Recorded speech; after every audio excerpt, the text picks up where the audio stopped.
सावन में बस इतना ही कर। सोमवार का आपको स्मरण मालूम होगा, सावन के कई बार 4 सोमवार पड़ जाते हैं, कई बार 5 सोमवार पड़ जाते हैं। 5 सोमवार का आप लोगों ने तो सुन रखा होगा ना, 5 सोमवार की महिमा क्या है। सावन के महीने के 5 सोमवार की महिमा क्या होती है, तो कहा अगर 5 सोमवार सावन के महीने में पड़ जाते हैं तो शिव पंचायत का पूरा पुण्य एक शंकर पर जल चढ़ाने से पूरा फल प्राप्त हो जाता है। शिव पंचायत श्रावण का पहला सोमवार होता है शिव तत्व का, श्रावण का दूसरा सोमवार होता है देवी तत्व का, मां दुर्गा, मां भवानी।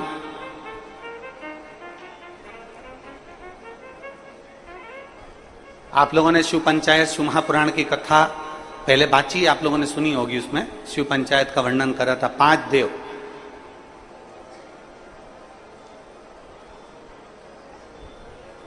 शंकर भगवान,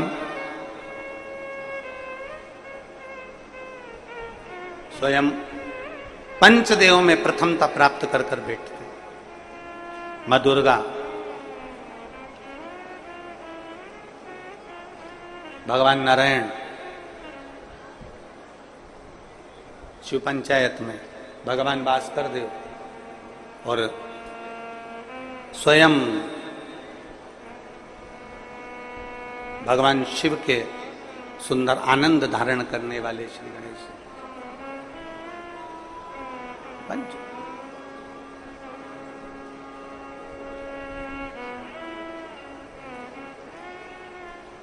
अब प्रथम में शिव, दुर्गा, नारायण, भास्कर देव, गणेश जी, ये सब भगवान शिव की पंचायत के अंतर्गत विराजमान होते हैं और ये 5 सोमवार का फल हमें प्रदान करते हैं। 5 सोमवार,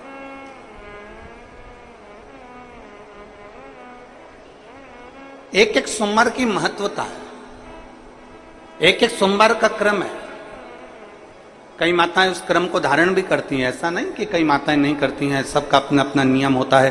कोई शिव मंदिर में जाता है तो एक अक्षत, एक चावल का दाना शिव जी को समर्पित करता है, कोई मंदिर जाता है तो एक पुष्प शिव जी को समर्पित करता है, कोई मंदिर जाता है तो एक बेलपत्र शिव जी को समर्पित करता है, कोई मंदिर जाता है तो जल समर्पित करता है। सबका अपना अपना भाव है। रुद्राक्ष के जन्म की अनेक कथा, पर भाग्यशाली हो आप जो 72 साल बाद ये जो सावन का महीना आया है, सोमवार से सोमवार तक का, कहते हैं इस सावन में जो सोमवार से सोमवार तक का सावन रहता है, सोमवार से शुरू सोमवार से विराम, अगर आपके घर में रुद्राक्ष है, आप रुद्राक्ष धारण करते हो या रुद्राक्ष अपने घर में रखते हो, तो उस रुद्राक्ष को छोटी सी कटोरी में रखकर या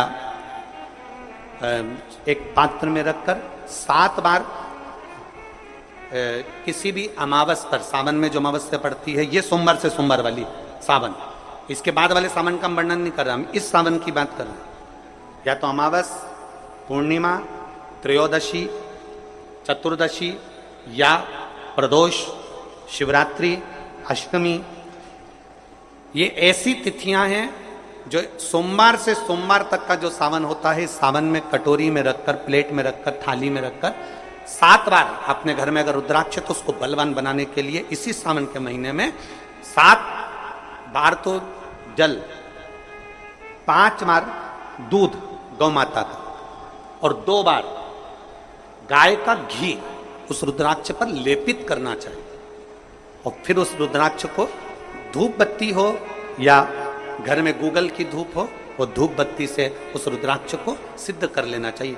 कुछ नहीं आता ना, शिव का नाम लो, श्री शिवाय नमस्तुभ्यं बोलो और उस रुद्राक्ष का स्पर्श कर कर अपने गले में धारण करते हो तो गले में, पूजन में रखते हो तो पूजन में, या किसी कार्य सिद्धि के लिए रखते हो तो कार्य सिद्धि के लिए। अगर ये सोमवार से चालू होने वाले सावन को, सोमवार से विराम होने वाले सावन में अगर हम सिद्ध कर लेते हैं तो वो रुद्राक्ष हमारे जीवन का सबसे श्रेष्ठ रुद्राक्ष हो जाए। बेलपत्र की पूजन आप साल भर में अगर एक दिन भी आपने बेलपत्र को जल चढ़ाया है, एक दिन भी बेलपत्र को नमन करा है, एक दिन भी बेलपत्र के वृक्ष को यदि तुमने पूजा है, साल भर में एक दिन भी आपने अगर बेलपत्र की आराधना करी है, तो आप जब जब सोमवार का व्रत रखती हो, प्रदोष का व्रत रखते हो, आप जब जब शिवरात्रि का व्रत रखते हो, आप जब संकट सोमवार का व्रत रखते हो, पशुपति व्रत रखते हो, तो तुम्हारे उस व्रत को सफल बनाने के लिए बेलपत्र का वृक्ष भी तुम्हारे लिए व्रत रखता है, जिससे तुम्हें इस फल की प्राप्ति। ऐसा सावन की शिवरात्रि में या सावन के सोमवार में ऐसा क्या रहता है? श्रावण की शिवरात्रि में, श्रावण के सोमवार में इतना महत्व क्या रहता है? क्या आप 12 महीने शिवरात्रि पर ऑनलाइन पूजन नहीं कराते? पर सावन के महीने की शिवरात्रि आई कि आप ऑनलाइन पूजन कराते और पूरा विश्व, देश, भारत देश ही नहीं, पूरे विश्व में, विदेशों में भी लोग ऑनलाइन पूजन करते। आखिर क्या रहता है? मेरा मेरी जीजी से, मेरी बहन से निवेदन है, तुम दुनिया के साल भर में कितने भी व्रत कर लो, तुम कितने भी उपास कर लो, तुम कितनी भी पूजन कर लो, तुम कितना भी अनुष्ठान कर लो, सारे व्रतों पर, सारे अनुष्ठानों पर, सारी पूजन पर सावन के महीने के जो सोमवार होते हैं, जो शिवरात्रि होती है, जो प्रदोष होती है, ये पूरे साल के व्रतों पर प्रबलता प्रदान करते हैं, बल देते रहते हैं। सावन के महीने में किसी भी एक सोमवार को अगर व्यापार नहीं चल रहा है, नौकरी नहीं मिल रही है, तो कोई तकलीफ आ रही है, तो कोई कष्ट आ रहा है, कोई रोग बढ़ रहा है, डॉक्टर से ऐसा लग रहा है कि ये बड़ी बीमारी बताने वाला है, शरीर में कोई गांठ पड़ गई है और वो जांच के लिए गई है, तो बिल्कुल श्रावण के महीने में किसी भी एक सोमवार को गंगा जल लेकर जाइए शिव मंदिर में, शंकर जी के मंदिर में थोड़ा सा गंगा जल नंदी को समर्पित कर कर, थोड़ा अशोक सुंदरी को समर्पित कर कर, थोड़ा गणेश और कार्तिकेय को समर्पित कर कर, थोड़ा सा गंगा जल जया, विषहरा, शामरीबारी, दौतली और देव को समर्पित कर कर, थोड़ा सा गंगा जल शिवलिंग पर समर्पित कर दो। उस गंगा जल को वापिस झेल कर लेकर आओ। 3 दिन तक लगातार उस गंगा जल को पीना प्रारंभ करो। उसके बाद जांच के लिए आप कहीं पर भी जाइए, बाबा कृपा जरूर करेगा, ये निश्चित था। शिव महापुराण की कथा कहती है 5 चीजें शंकर भगवान पर चढ़ती है। दूध अर्थात घर में लक्ष्मी की वृद्धि करता, इसलिए चढ़ाया जाता है। दही शंकर भगवान पर इसलिए चढ़ाते हैं क्योंकि यह परिवार को जोड़ता है। जिसके परिवार में क्लेश ज्यादा होता है, जिसके परिवार में आपस में तकरार ज्यादा होता है, उसको दही जोड़ता है। शहद घर में चिड़चिड़ प्रवृत्ति को समाप्त करता है। घी रोग को समाप्त करता है। शक्कर मिष्ठान, घर में यदि लक्ष्मी आकर जा रही हो तो मिष्ठान समर्पित किया जाता है। इसलिए पंचामृत स्नान का भाव शिव महापुराण कहती है। इसलिए 5 चीजें शंकर को समर्पित हैं। दूध, दही, घृत, शहद, शक्कर अर्थात मिष्ठान। शक्कर से मूलतः यहाँ शिव महापुराण में शक्कर नहीं लिखी है।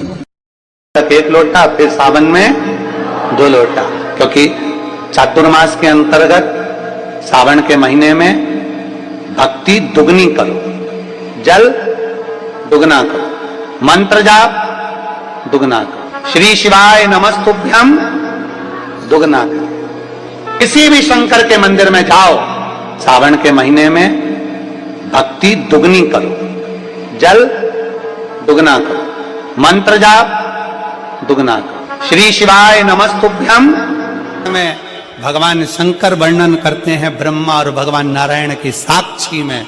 जिसके घर में शिवलिंग होगा, जो शंकर के मंदिर में 1 लोटा जल चढ़ाने के लिए जाएगा, जो शिव महापुराण की कथा को श्रवण करने के लिए जाएगा, उसके घर में दोनों देवियां एक साथ कदम रखकर प्रवेश कर जाएगी। सरस्वती का कदम पड़ेगा, बुद्धि आएगी, विवेक आएगा, और फिर लक्ष्मी का कदम पड़ा तो लक्ष्मी उसके घर में श्रेष्ठता के साथ निवास करेगी। लोग कहते हैं कि ये खा लो, वो खा लो, ये खा लो। मेरा निवेदन है मांसाहार करने वालों से, एक बात अपने अंदर याद रखना, जितना जितना कष्ट किसी पक्षी, पशु या जीव को दोगे, उतना कष्ट तुम्हें मरने से पहले इसी संसार में भोगना पड़ेगा। मरने के बाद की हम भी गारंटी नहीं लेते, क्योंकि हमने देखा भी नहीं और जानते भी नहीं, पर जीते जी श्रावण का महीना था। शिव भक्त कावड़ लेकर जा रहे थे। 5 तरह की कावड़ होती है। 5 तरह की कावड़ में पहली कावड़ होती है एक सामान्यता में, आनंद में, अलमस्त कंधा पर कावड़ का जल लिया 2 लोटा, भगवान का भजन करते करते आराम से चल रहे हो, जल आराम से कहीं डाली पर कोई ऊंचे स्थान पर कहीं रख कर विश्राम भी कर लिया, रास्ते में कुछ खा भी लिया, पानी भी पिया, अलमस्त होकर चलते चलते शिव नाम लेते लेते बोल बम बोल बम बोल बम। सामान्य कावड़। एक कावड़ होती है दंडवत कावड़, 12 से 15 कदम चले हो, 15 कदम के बाद में कावड़ का जल एक छोटी सी बोतल में होता है जो अपने कंधे पर यहाँ पीठ पर रखा होता है। सामने से दंडवत करी, फिर आगे बढ़ते चले जाओ, फिर 12, 15, 20 कदम चलने के बाद फिर एक दंडवत करें, 20 कदम चलने के बाद फिर एक दंडवत करी जाती है, प्रणाम किया जाता है। दंडवत कावड़। एक होती है डाक कावड़। डाक कावड़ का मतलब क्या होता है? 24 घंटा जैसे हमारे यहाँ रामचरितमानस के लिए वर्णन किया जाता है, अखंड रामायण बैठी। अखंड रामायण जानते हो ना सब लोग? अखंड रामायण का मतलब होता है दोपहर में 12 बजे चालू हुई है तो दोपहर में 12 बजे के पहले उसका विराम, 12 बजे तक उसका विराम होना चाहिए, 24 घंटे के अंदर वो विराम। डाक कावड़ का मतलब यही होता है। इस कावड़ को जहां से भरा जाता है वहां से लेकर 24 घंटे के अंदर जहां जाना है मंजिल पर, जिस मंदिर तक, जिस देवालय तक, शिवालय तक जाना है, 24 घंटे के अंदर वो पहुंचना चाहिए। चाहे तुम दौड़ कर जाओ, भाग कर जाओ, लेकर जाओ, पर 24 घंटे के अंदर वो पहुंचते। खड़ी कावड़। खड़ी कावड़ किसको कहते हैं? खड़ी कावड़ में तुम मंदिर, तुमने जल लिया गंगा जी का, आपने जल लिया माँ सीवन का, आपने जल लिया माँ सरयू जी का, मंदाकिनी का, यमुना जी का, क्षिप्रा जी का, नर्मदा जी का। खड़ी कावड़ में कहीं रुकना नहीं है, चलते जाना है। कावड़ कंधे से नीचे उतरना नहीं है, वो कावड़ फिर इस कंधे से इस कंधे पर नहीं आती, एक ही कंधे पर चलती है। चाहे तुम जिस भाव से, फिर वहां बैठा नहीं जाता, चलते जाओ चलते जाओ चलते। फिर एक कावड़ आती है भगवान की अलख कावड़। अलख कावड़ किसको कहते हैं? जिसमें भगवान के मंत्र का उच्चारण, जहां से जल भरा जाता है वहीं से मंत्र का उच्चारण चालू हो जाता है, बोल बम बोल बम बोल बम बोल बम।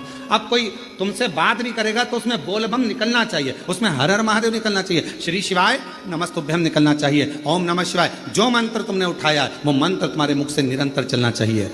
तो कई माताएं उसको बोलती हैं, आगे बोलो बोल बम, पीछे वाले बोल बम, खाने वाले, पीने वाले, चलने वाले, आने वाले, सोने वाले, आते बोले, जाते बोले।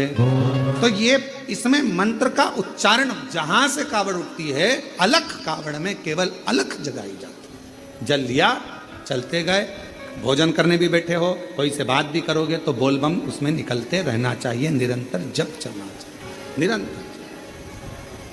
अब रेवा सुतार की कथा कहती है।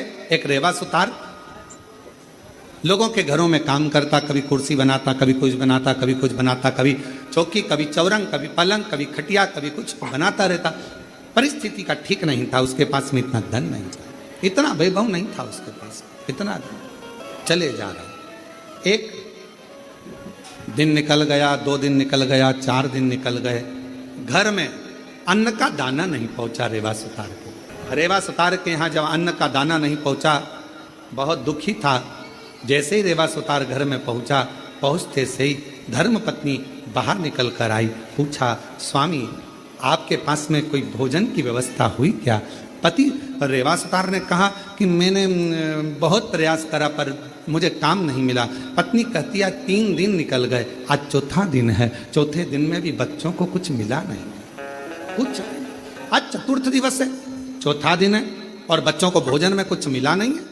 रेवा सुतार की आंख से जल बह रहा था, आंखों से जल। शिक्षा, भोजन, वस्त्र, चिकित्सा देना पिता का कार्य है। क्या क्या चीज? जम के बोलो जरा। शिक्षा, चिकित्सा, भोजन, वस्त्र, बच्चों को देना ये पिता का कार्य है। फिर माँ का काम क्या है? तो कहा माता का कार्य है अपने बच्चे को अच्छा संस्कार देना और परमात्मा की शरणागति प्रदान कर। माँ का कार्य है बच्चों को संस्कार प्रदान कर। शिक्षा कहीं पर भी मिल सकती है, अच्छी अच्छी एजुकेशनें मिल रही हैं, अच्छी अच्छी कोचिंगें मिल रही हैं, अच्छा अच्छा स्कूल है, अच्छा अच्छा ट्यूशन है, शिक्षा कहीं पर भी मिल सकती है, पर संस्कार हर कहीं पर नहीं मिल सकते। संस्कार तो आपको अपने घर में ही प्राप्त होगा। हमारे घर का जो संस्कार होगा वो हमारे सामने झलकेगा। हमारे घर में कैसा रहने का तरीका है, हमारे घर में बोलने का तरीका कैसा है, हमारे घर में कौन अपशब्द कह रहा है, वैसा तरीका घर के बच्चे सीखते हैं। शिक्षा कहीं पर भी मिल सकती है, पर संस्कार तो केवल हमारे घर के अंदर ही प्राप्त हो सकता है, घर के अंदर। अब रेवा सुतार की पत्नी ने कहा कि बच्चे 3 दिन के भूखे हैं, 2 भोजन नहीं मिल पा रहा है, आप कृपा करिए। इतने में तुरंत धर्मपत्नी ने जैसे ही सुना, पत्नी ने कहा, पति की आंख से आंसू बहने लगे, मेरे बच्चे भूखे हैं, मैं वापिस जाता हूँ। रेवा सुतार फिर निकल गया और जैसे ही रेवा सुतार आज जा रहा था, जाते जाते रेवा सुतार पहुँचते पहुँचते कहीं से आवाज़ लग जाए, कहीं से कोई बोल दे, हमारे घर का ये काम है सुतार, तुम कर दोगे, थोड़ा सा हम तुम्हें भाग दे देंगे। कोई की आवाज़ नहीं आई, कोई की आवाज़ कोई नहीं। तब श्रावण का महीना था, शिव भक्त कावड़ लेकर जा रहे थे। कावड़ उठाने वाले भक्त का जो बांबू था, डंडा था, कावड़ के वजन से वो बीच में से कौन ढूंढे, वीराने में कौन मिलेगा। साथ वालों ने कहा कि अपन देख कर आते हैं, कोई तो मिलेगा। वहीं से सुतार आवाज लगाते हुए जा रहा था, किसी के घर में अगर लकड़ी का काम कराना हो तो मैं हूं, अगर किसी के घर में लकड़ी का काम कराना हो तो मैं हूं, मैं सुतार, मैं रेवा सुतार, अगर कोई काम हो तो जरूर बोलिए। इतने में उस कावड़ उठाने वाले के कानों में शब्द गया, उसने हाथ जोड़कर कहा सुतार जी से, भैया हमारा डंडा टूट गया है। सुतार जी बोले, मैं लेकर आता हूँ लकड़ी तो मैं दूसरा डंडा बना देता हूँ। अब रेवा सुतार दौड़ कर गया, लकड़ी काट कर लाया, डंडा निर्माण करा और उस डंडे पर कलश बांध कर उस कावड़िया के हाथ में दे दिया। कावड़िया ने डंडा तो ले लिया, रेवा सुतार ने कहा, भैया मैंने तुम्हारा डंडा तैयार करा, तुमने कुछ मुझे दिया नहीं। इतने में कावड़िया ने कहा, भैया हमारे पास देने के लिए कुछ भी नहीं है, कुछ नहीं। ए भैया हमारे पास कुछ भी नहीं। भैया हम जल लेकर चले थे ना, वहां से हमारे पास में जो भी था सब छूट गया, हमारे पास कुछ नहीं। ए भैया, रेवा सुतार की आंख में से जल बहने लगा। अब भोजन भी नहीं, बच्चों को काम किया तो पैसा भी नहीं। रेवा सुतार ने मन में सोचा, इससे तो अच्छा है कि मैं भी इनके साथ कावड़ भर रहे हैं, घर जाऊंगा, पत्नी कहेगी बच्चे भूखे हैं, भोजन कहां से लाऊंगा, क्या करूंगा। पर अपनी पत्नी और बच्चों के पीठ दिखाकर भागना ये भी अच्छी बात नहीं। रेवा सुतार ने सोचा, एक काम करता हूं, अगली बार कावड़ भरने जाऊंगा, अभी तो मैं अपने घर जाता हूं। चलते चलते रेवा सुतार जब घर की ओर चले, चलते चलते जैसे ही कावड़िए की कावड़ का डंडा कलश भगवान देवाधिदेव महादेव के पास पहुंचा, जल समर्पित किया। समर्पित करते से ही देवाधिदेव महादेव ने सबसे ज्यादा सराहना उस रेवा सुतार की करी। उस रेवा सुतार गया, मेरे देवाधिदेव महादेव करुणा करने वाले, 2 लोटा 1 डंडा लेकर उसी कावड़िया का रूप रखकर रेवा सुतार के दरवाजे पर पहुंच गए। आवाज लगाई, ए रेवा सुतार, ए रेवा सुतार। रेवा सुतार ने कहा, कौन है भैया? जो आकर देखा तो जिसका तो मैंने डंडा तैयार करा था, जिसकी कावड़ मैंने तैयार करी थी, वो कावड़िया जा रहा था, डंडा टूट गया था, कावड़ का डंडा टूटने पर मैंने तैयार करा था। भैया क्या बात है? इतने में उस कावड़िया ने कहा, भैया रेवा सुतार, तुम्हारे को हमने दक्षिणा में, तुमने हमारा डंडा ठीक करा था, उसका शुल्क नहीं दे पाए थे, इसलिए हम ये 2 लोटे 1 डंडा कावड़ का तुम्हें दिए जाते हैं, अब तुम इसको रखना, यही हमारा तुम्हारा शुल्क है। जैसे ही 2 लोटा 1 डंडा कावड़ का रेवा सुतार के पास में आया, रेवा सुतार ने सोचा चलो पैसा नहीं आया तो कोई बात नहीं, अगले साल यही डंडा यही लोटा लेकर चले जाएंगे। नहीं आया तो कोई बात, रख दिया कावड़ का लोटा और डंडा। पत्नी से कहा, मैं जाता हूं, दूसरा दिन था। अलख लगाई, किसी के यहाँ काम हो तो बताओ, बढ़ई का काम कराना हो, सुतारी का काम कराना हो, लकड़ी का काम कराना हो तो बताओ। कोई नहीं। इतने में पत्नी ने विचार करा, बच्चों को 5 दिन से खाना नहीं मिला, कोई भोजन व्यवस्था नहीं होती है, कुछ नहीं है, तो एक काम करती हूँ, ये दोनों लोटा जल का है, इन लोटे के जल को निकाल कर इसको अच्छा साफ कर कर इन्हीं लोटों को बेच देती हूँ और थोड़ा सा अन्न भाग ले आती हूँ। पत्नी ने जैसे ही लोटे के अंदर हाथ डालकर लोटे को राख से मांजने का प्रयास करा, राख लगते से ही लोटे के अंदर से खन्न आवाज आई। जो खन्न आवाज आई, पत्नी ने सोचा ना जाने इसमें क्या भरा है। जो पत्नी ने उल्टा करा, उसमें से एक सोने की गिन्नी सिक्का निकल कर सामने, एक सिक्का सोने।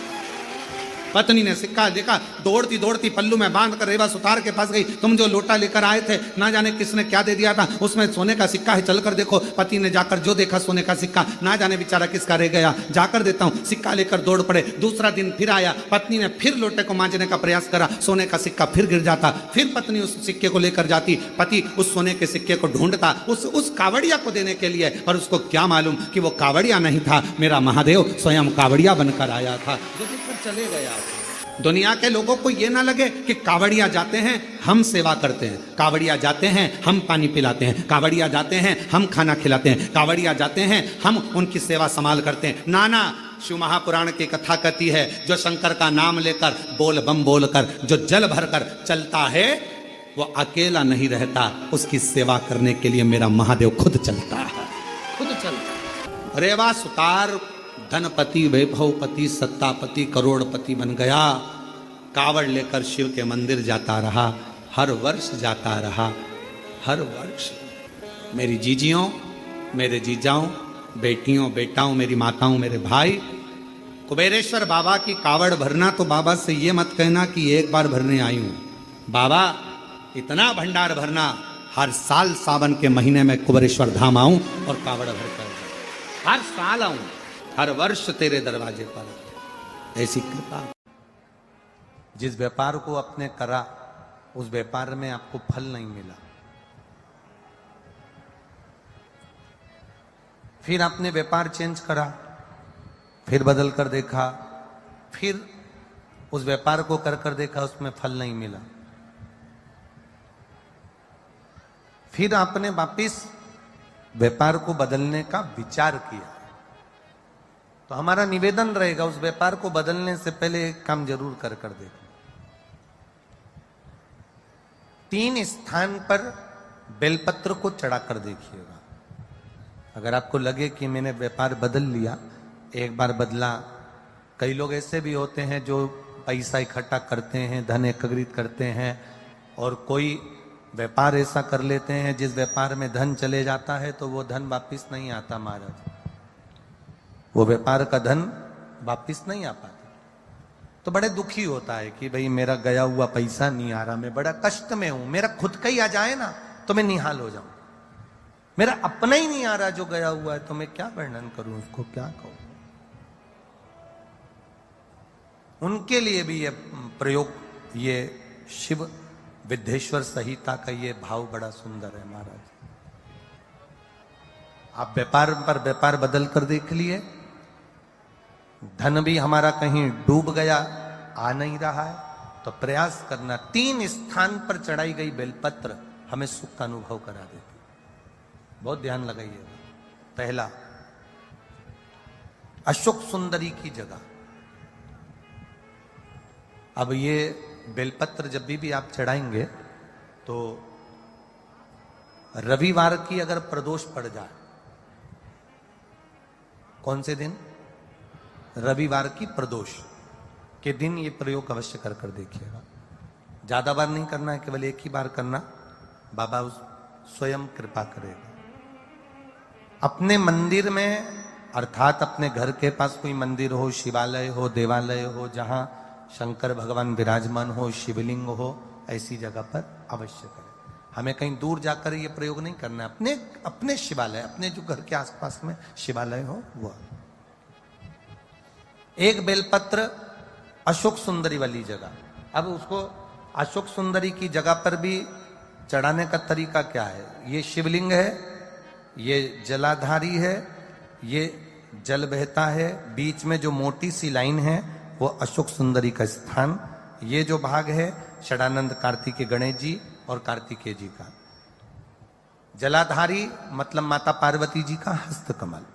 शिवलिंग मतलब भगवान शंकर का स्वरूप। ऊपर से जो बूंद बूंद पानी इस पर गिरता है वो शंकर भगवान की 5 लड़कियां, जया, विषहरा, शामली बारी, दौतली और देव। शिव जी की 5 लड़कियां ऊपर, एक लड़की शंकर भगवान की 6 नंबर की अशोक सुंदरी उनके चरणारविंद के पास, उनके गणेश षडानंद कार्तिकेय के मध्य में। जब हम बेलपत्र चढ़ाएंगे तो उस बेलपत्र को चढ़ाते समय आपकी जो बेलपत्र की डंडी है वो बेलपत्र, रविवार प्रदोष के दिन का ये उपाय है महाराज। ये बेलपत्र की जो डंडी है, इस डंडी का भाग शिवलिंग की ओर होना चाहिए। ये जो डंडी है इसका भाग अशोक सुंदरी पर जब चढ़ाएंगे तो शिवलिंग की ओर इसका भाग होगा महाराज। दूसरी, बेलपत्र को जब हम समर्पित करेंगे तो जलाधारी का जया, विषहरा, शामरी बारी, दौतली, देव। मान लो जलाधारी ऊपर नहीं है शंकर जी के, तो उसका स्मरण कर कर 5 कन्याओं का नाम लेकर जया, विषहरा, शामली बारी, दौतली, देव, इनका स्मरण कर कर शंकर भगवान के शिवलिंग पर बेलपत्र रखेंगे। बेलपत्र कहां रखना है? आप अगर यहां बैठे हो तो आपके विपरीत में डंडी का मुख होना चाहिए। ये बेलपत्र की जो डंडी है इसका मुख आपके विपरीत में हो। आप यहां बैठे हो तो डंडी उधर होगी, आप इधर बैठे हो तो डंडी का मुख इधर होगा, आप उधर बैठे हो तो डंडी का मुख इधर होगा। आपके ठीक विपरीत की ओर डंडी का मुख हो। ये 2 जगह बेलपत्र समर्पित करने के बाद तृतीय बेलपत्र शिवलिंग की जो जलाधारी है, जहां पर भगवान शंकर का शिवलिंग रखा है, वहां स्पर्श कराकर, केवल छुआना है, स्पर्श कराकर बेलपत्री के पेड़ के नीचे ही कोई कंकर हो, कोई शंकर हो या कोई मिट्टी का ढेला हो, नी हो, तो वहीं मिट्टी को थोड़ी सी ऊंची कर कर एक बेलपत्र बैठकर इस बेलपत्री की डंडी जड़ की ओर, मतलब जो वृक्ष होता है उस ओर इस डंडी का मुख होना चाहिए। ये 3 रविवार के प्रदोष के दिन शंकर भगवान पर चढ़ाई गई बेलपत्र से हमारा गया हुआ धन भी पुनः आने का रहता है और हमारा जो व्यापार बार बार बंद हो रहा है, शिव की कृपा से एक बार चालू तो चालू हो ही जाता है।